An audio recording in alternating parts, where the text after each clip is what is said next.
last weekend, I spent the entire day at SeaWorld Orlando to experience their inside look. So we're going to take a look at that, show you what I saw, and then tell you a few things at the end that are different in the park. Enjoy.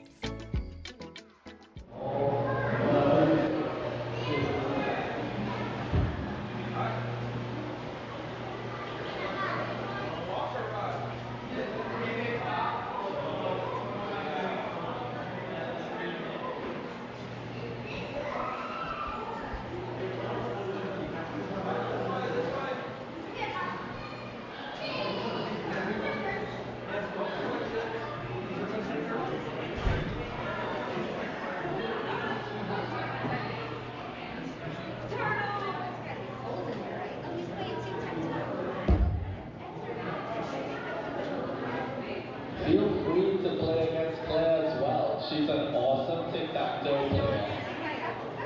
And it's a really fun time. All you need to do is point to which X or O and then choose whatever spot on the board you would like.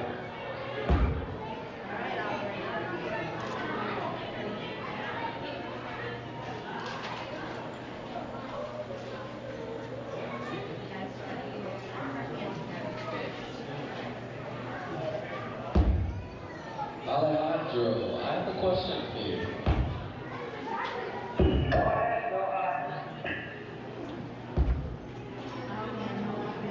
So my question is, do you have a favorite animal here at SeaWorld?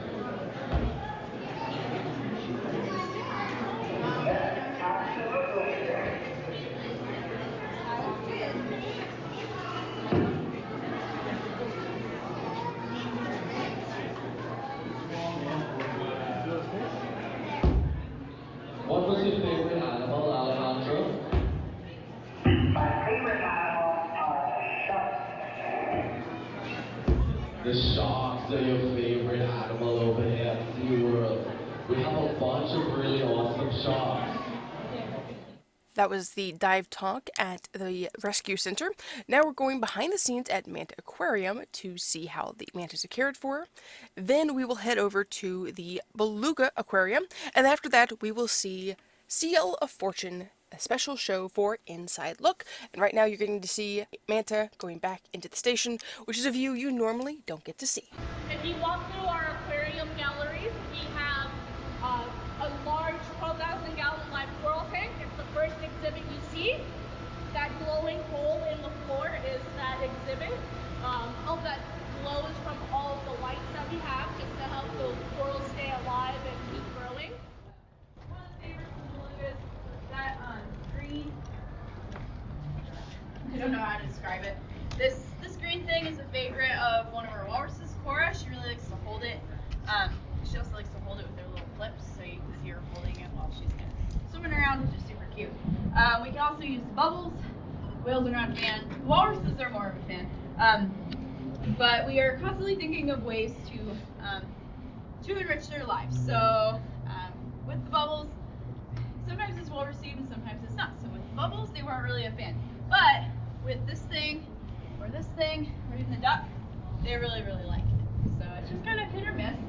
That's part of the fun of it, is trying to be creative and come up with things that they will enjoy. They also really like that bowling ball too. So they will, yeah, they will put it in their mouth and then spit it out really, really fast. So yeah.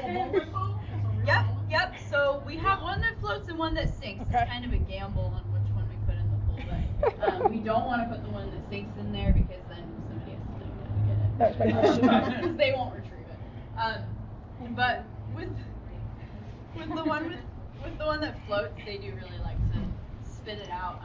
We really can only use it on habitat because we used it back here, and Oliver spat it at the wall really fast, so we were worried about the paint on the wall cracking.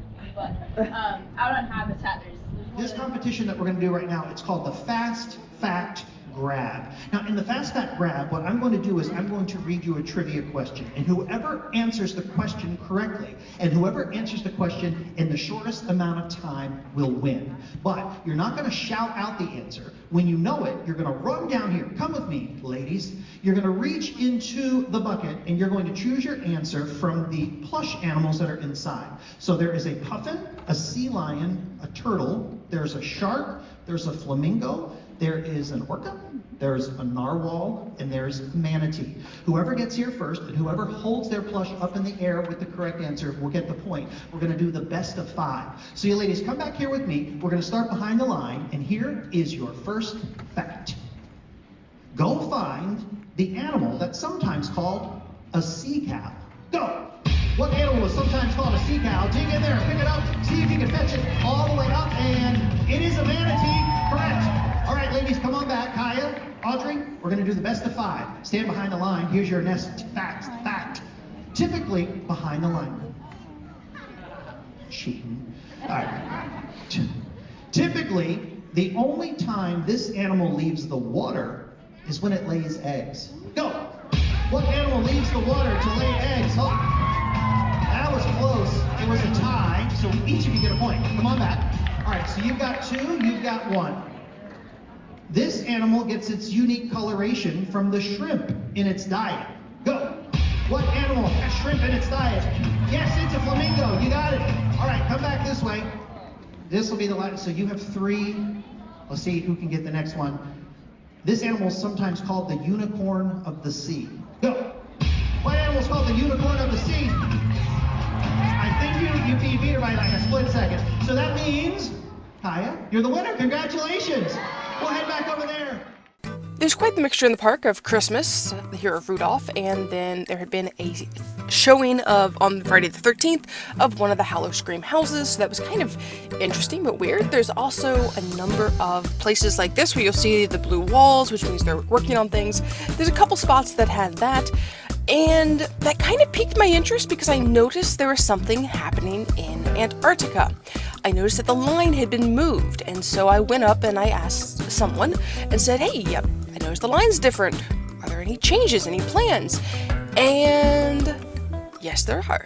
The person told me that from their understanding, it has been gutted on the inside, and that something new, something different, some change is going to be happening sometime, probably not for another year, maybe another 2 years, but that something is happening.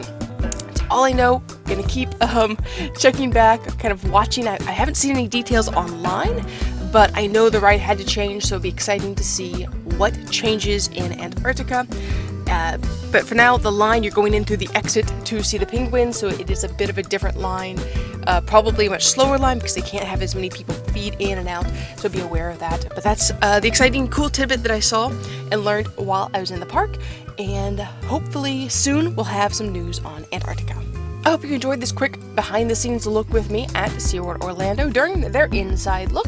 There's lots more to see and do. Make sure you arrive early and do especially the dolphins or orcas first if that's what you're interested in. If you have any questions or thoughts about Inside Look, let me know. There'll be more videos about Inside Look, individual elements that you'll get to see, full length videos of the Seal of Fortune show behind the scenes with the belugas, and the whole video that I did of the Manta Aquarium, which was pretty short, but I do have a whole video of that, so hopefully you enjoy. Thanks for watching. See you next time on And on the Move.